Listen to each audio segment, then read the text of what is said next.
सुप्रभात बच्चों, आप लोग कैसे हैं? आशा करते हैं आप लोग अच्छे होंगे। देखिए बच्चों, आज जो है हम लोग वर्ग सप्तम का हमारी दुनिया किताब का छठा अध्याय हमारा पर्यावरण का प्रश्न उत्तर की ओर जो है चलेंगे। बच्चों, हमारा पर्यावरण जो है इस विषय पर हम लोग जो है पिछले वीडियोज में भी चर्चाएं कर चुके हैं और इस अध्याय को हम लोग जानने का पूर्ण रूप से प्रयास किया है। आप लोग जानते हैं कि हमारा पर्यावरण में जो है हम लोग पेड़ पौधों की जो भी महत्व है या हमारा जो है आसपास की जो भी पर्यावरण है इसके बारे में जानकारियाँ प्राप्त हम लोग किए हैं।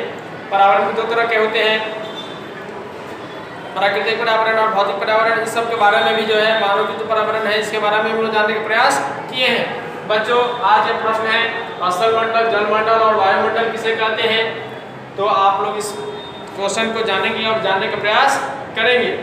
स्थलमंडल जो है लिखे भूगोल और भूविज्ञान में किसी पथरीले ग्रह या प्राकृतिक उपग्रह की सबसे ऊपरी पथरीली चट्टान निर्मित परत को कहते हैं। तो बच्चों, पृथ्वी की जो ऊपरी चट्टानें हैं, जो चट्टान वाली परत है, ये मिट्टी है, ठीक ना, ये सब जो है या उपग्रह भी है। पृथ्वी के ऊपर उपग्रह कौन सा है? चंद्रमा है। और भी जो भी है इस पर जो पथरीली चट्टानें हैं, जो ऊपर का जो सरफेस होता है किसी भी उपग्रह का या पृथ्वी का, तो जो है ये सारे क्या होते हैं? स्थलमंडल कहलाते हैं। और पर है जलमंडल। जलमंडल का है पृथ्वी के धरातल के लगभग 70% भाग को घेरे हुए जल राशियों को जलमंडल कहा जाता है। जलमंडल में मुख्य रूप से महासागर शामिल है।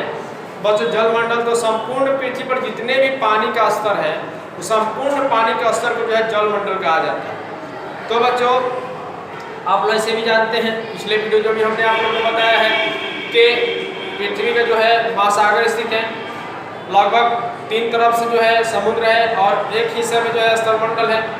तो ये जो जल है, जल जो है महासागरीय जल जो है ये पीने योग्य जल है। सारे जलों को मिलाकर जो है प्रमुख रूप से झीलें, नदियाँ, महासागर सारे चीज़ जो है जल जो है इसलिए जलमंडल कहलाते हैं। तो जलमंडल के बारे में आप लोग जानकारी प्राप्त कर चुके हैं। अब कह रहा है वायुमंडल। वायुमंडल में भी देख लीजिए, पृथ्वी को घेरती हुई जितने स्थान में वायु रहती है उसे वायुमंडल कहते हैं। देखिए बच्चों, इसमें क्या है? क्षोभमंडल, समताप मंडल, ओजोन मंडल, आयन मंडल, ब्रह्मंडल की परतें शामिल है। तो बच्चों देखिए, हम लोग पृथ्वी पिछले वीडियो में आपको बताए हैं, अगले इसके जो अध्याय है वायुमंडलीय संरचना उसमें जो है हम लोग आपको जो है इसके बारे में विस्तृत रूप से चर्चाएँ किए हैं और इसको आप लोग को लिखवाए भी हैं मुख्य बिंदु में हमने। तो जान जाइए कि पृथ्वी के जो उसका लेयर जो है, जैसे कि इनसे क्षोभमंडल हो गया, समताप मंडल हो गया, ओजोन मंडल हो गया, आयन मंडल हो गया, वायु मंडल हो गया, इसमें वायु की उपस्थिति रहती है।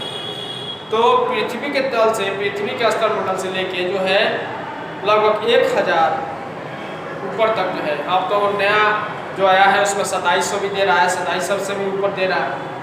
तो उतने किलोमीटर जो है वायुमंडल कहलाता है। तो क्षोभमंडल में भी आप लिखा है जिससे मौसमी घटनाएं उत्पन्न होती हैं। समताप मंडल में लिखवाए हैं कि समान जो है उसमें एक समान तापमान रहता है। ओजोन मंडल में ओजोन गैस की प्रधानता होती है जिससे कि सूर्य से आने वाले पराबैंगनी किरणों को रोकता है।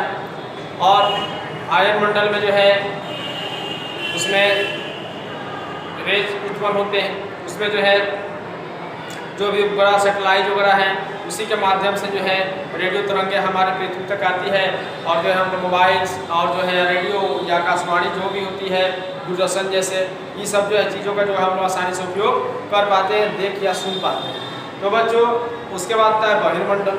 बहिर्मंडल जो है वह पृथ्वी की सबसे ऊपरी परत है, ठीक ना। वह बहिर्मंडल जो है उसमें वह एक बहुत ही रहस्यमयी और जो है बहुत ही ऊपर का परत है, इसलिए इसकी पूर्ण रूप से पूर्ण जानकारी नहीं मिल पाती है और इस सब वैज्ञानिक लगे हुए हैं, ठीक ना।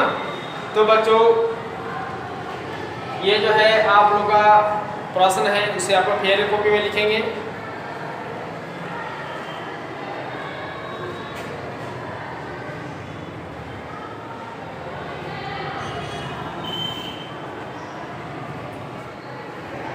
और आगे तरफ चलते हैं। प्रश्न कर रहा है सांस्कृतिक पर्यावरण के तहत कौन कौन सी बातें आती हैं।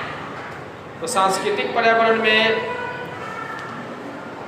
जैसे कि मान लीजिए जो भी सांस्कृतिक पर्यावरण में जो भी है, जैसे कि हमारे संस्कृति से जुड़ी हुई चीज़ें हैं, उनका जो है हम लोग बढ़िया से देख रेख करें। हमारी संस्कृति में तो पेड़ पौधे भी आते हैं। आप लोग जानते हैं कि बहुत से ऐसे वृक्ष हैं जिनका जो है हम लोग हमारे पूर्वज या सर्जों से भी हम लोग उनकी पूजा पाठ करते आए हैं, उन्हें देव समान मानते हैं। उसके पीछे भी वैज्ञानिक कारण है, क्योंकि वो हमें ऑक्सीजन देते हैं, हमारे वातावरण को शुद्ध रखते हैं और उनसे अनेक प्रकार के हमारे जो है समस्याओं का समाधान हो पाता है। तो सांस्कृतिक पर्यावरण में हम लोग नदियों को भी लेते हैं। नदियों को देखिए, नदियों को जो है, नदियों से हमें शुद्ध पेयजल की प्राप्ति होती है, यातायात का साधन है, उससे सिंचाई के साधन भी होती है, ठीक ना। तो नदियों से जो है हमें क्या है, अनेक प्रकार का लाभ है। इसलिए उसे नदियों को भी हमको साफ सुथरा रखना चाहिए, तालाब को भी, झील को भी या कुएं को भी जो है, ये जो चीज़ है ये सारे जो है सांस्कृतिक पर्यावरण के अंतर्गत आते हैं। तो हमें ये जानना चाहिए कि जो भी हमारे आसपास की जो पर्यावरणीय चीज़ है उन्हें संस्कृति से जोड़ना चाहिए और जो है उनकी सुरक्षा करनी चाहिए, उनकी देखरेख करनी चाहिए, जो कि इससे हमारे जो है जो भविष्य है, भविष्य के लिए सुखद हो, अच्छे हो, ठीक ना। तो बच्चों इसे आप लोग लिखेंगे।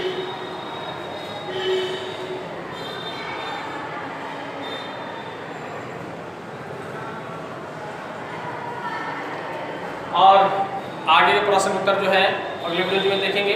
और आप लोग जो है फेयर कॉपी तैयार कीजिए और फेयर का कॉपी तैयार करने के बाद उसे भली भांति आप लोग याद कीजिए। आप लोग का ऑनलाइन टेस्ट भी होगा, तो आप लोग सबसे पहले जो किताब नहीं खरीदे, किताब खरीदिए और उसके बाद आप लोग जो है ये जो भी चीज़ हम लिखवाए हैं उसको क्लियर कीजिए और उसको भली भांति आप घर पे याद कीजिए। तो बच्चों आज के लिए इतना ही।